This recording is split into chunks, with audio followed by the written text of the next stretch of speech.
here at UFC 292 Media Day in Boston with Chris Weidman. Chris, it's been, 2 years since the last time you fought. Of course, you had that, that broken leg. And now that you're here, it's fight week. How do you feel? Man, I feel good. It kind of feels surreal just because it's been such a long time off. And for a long time, I wasn't sure if I'd be able to make it back. There was so many ups and downs, tons of adversity, surgery after surgery, infections, and whatever. Like, it was kind of the furthest thing from my mind. It was about being healthy, being able to, provide for my family and be there for my kids, play with my kids. That was kind of like the main thing. So for me to be here, I'm more grateful than ever because I didn't know if I was really going to be able to come back. So now it's just, I'm happy to be here. What would you say was the hardest part of the comeback? Probably I would say the most difficult thing is just to stay optimistic through the amounts of adversity that, came my way. It was just nonstop issues after issue, light at the end of the tunnel, then it just disappears and no light at all. So it was just, staying optimistic, taking it a day at a time, and not getting depressed. I really really just knowing that anything can happen every single day, no matter who you are. There's always going to be adversity that comes your way, and just knowing the only thing you can really control is your attitude and to stay positive about it because there's always a blessing in disguise. And I think I did a good job of finding, the silver linings in every one of those moments. And here I am today. Was there a moment in time where you felt like, okay, I can come back and I can do this again? Yeah, there was definitely that moment. Otherwise, I wouldn't be here. Remember what that moment was? There was lots of those moments, and then all of a sudden I found out I would have to get another surgery, and there was something else wrong. But at the end of the day, once I got done with my final infection, and I finally got that all healed up, and I started moving, and it started feeling a little bit better, I go, and the different things that were in my leg, plates and stuff. ESPN's going to be doing a whole documentary on me. They're going to be telling this story, and it's going to come out in December. But it just.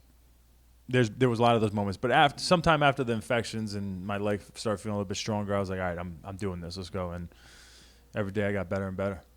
Why was it so important to you to come back? Because you've achieved pretty much all there is already. You've been a UFC champion.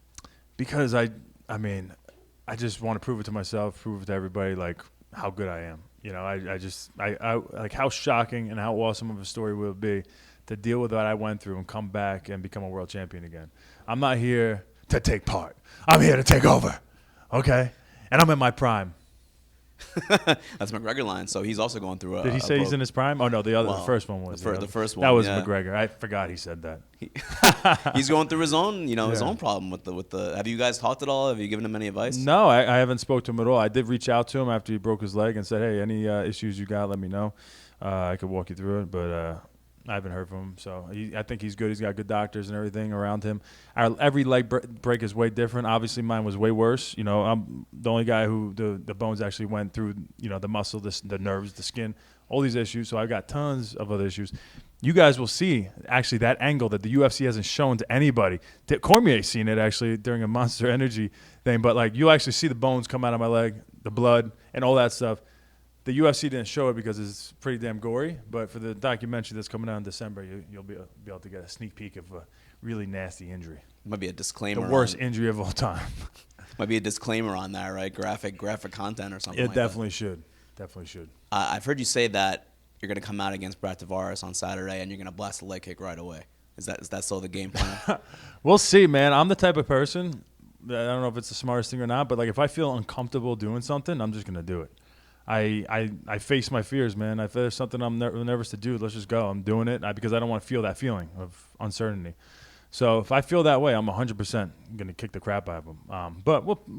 But the mind should be, play its, we'll let the instincts roll. I trust my instincts. There's not a guy who could beat me. So Tavares is also a guy who's been around for a long time. What do you like about this matchup for you? Definitely not an easy fight. This guy has the most decision wins in the history of the middleweight division. He's experienced. This guy's a veteran in his own right. He's tough, man. He had a 5-round decision fight with Adesanya, the champ. He had a barn burner fight with Dricus du Plessis, and so he's hard to put away. And I take that as a challenge. All due respect to him, I plan on, I got to finish him. I want to do what those guys going to do. He's kind of a guy that, when you beat him, it kind of puts you right in the elite. He's kind of like been one of those guys for a while that you can beat Brad Tavares. You know, Adesanya did it. You get to that next level. You've already been at that next level, but now you're trying to get back there. I'm back there again. Here we go. Start from the bottom, now I'm here. And then I went back to the bottom, and now I'm here. Listen, I'm the king of the prelims now. Let's go. That is weird, right? You're on the prelims. First time in like a long time. A long time. And it's kind of disrespectful, to be honest. I'm not going to pretend like it's not. Like, to be out for 2 years with a broken injury. I broke my leg on the mats of the UFC on a pay-per-view. First card ever since COVID. First fully packed arena in Jacksonville. Put my body on the line, and then they put me on a prelim. That's a bad idea. You know what? It probably works out for everybody at the end of the day because it's a little bit of motivation. But all right, mother effers, you disrespect me like that. What do you think? I'm done? What do you think? I'm here to just like see how I feel? And no, I'm here to make a statement. There are more eyes on the prelims, right? You know, that's what they say, right? I should be okay because there's more eyes on the prelims. So it's going worldwide. I don't know. That's I guess the silver lining, but. There's motivation there. Last thing, it's just a little over a year since, over 10 years, and that 10-year anniversary of you beating Anderson Silva by knockout July 2013. It's crazy that it's been that long, 10 years. Any reflection on, 10 years later on that? Is it crazy for you that it's been that long? Of course, that's crazy. Yeah. It does feel like a long time ago, but 10 years is, I've been around for a while, and I felt like green. I was like green doing that. I was like a up-and-comer fighter. I was still like a prospect. I was breakthrough fighter of the year. That year I became fighter of the year, but I was still like green. And then I had my losses, and I feel like the losses brought me to where I'm at now. Like I really feel like I'm in my prime.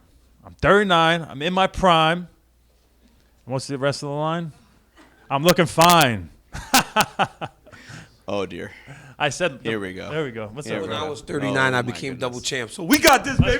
Let's go, baby. Let's go. We got this. I know. Seriously, that is motivation. That is motivation. 100%. I'm good. I'm serious. I honestly feel like I'm on my prime right now. I needed some defeats. I needed some adversity for me to learn from and become an experienced fighter. I feel like I'm really legit in my prime right now. And you shall see. Right now, you smirk like I'm an idiot. What prime? I'm smirking at Daniel Cormier. No, I'm just kidding. He's over here wrestling people. What is the prime age? What is the prime age for fighting? Bro, who is that? Oh, is that Stipe? That's your guy right there. Look.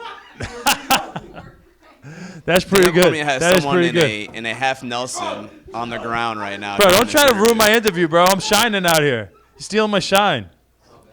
Cormier, bro.